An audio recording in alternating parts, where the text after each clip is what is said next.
Stai attento a Cassio. Non avvicinarti a Casca. Tieni d'occhio Cigna. Non fidarti di Trebonio. Fa attenzione a Metello Cimbro. Decio Bruto non ti ama. Hai fatto un torto a Caio Ligario. Basta! State insinuando persino mio figlio. Gli amici, si sa, nutrono invidia e cospirano i fallimenti altrui per alleggerire il peso dei loro fallimenti. Ma ad uno schiocco di dita sono tutti in ginocchio. Nobili, filosofi, politicanti, non v'è nessuno ch'io possa temere.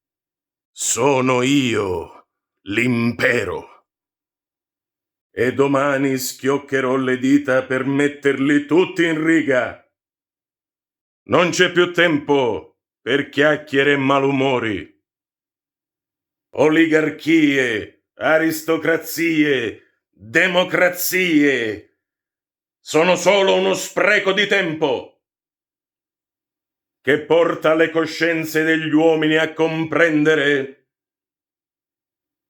che non servono, non funzionano, non funzioneranno mai e i posteri mi daranno ragione.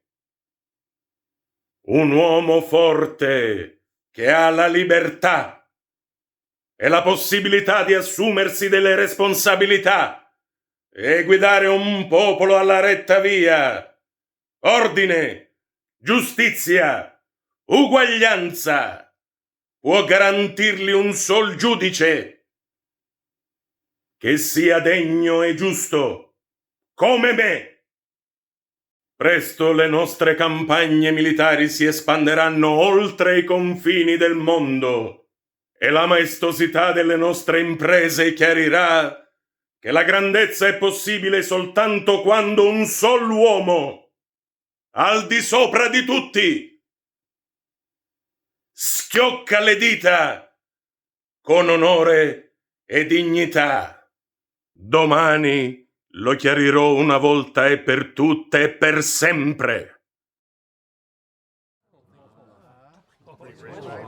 Oh Cesare. Esimio Cesare. Sommo Cesare. Grande Cesare.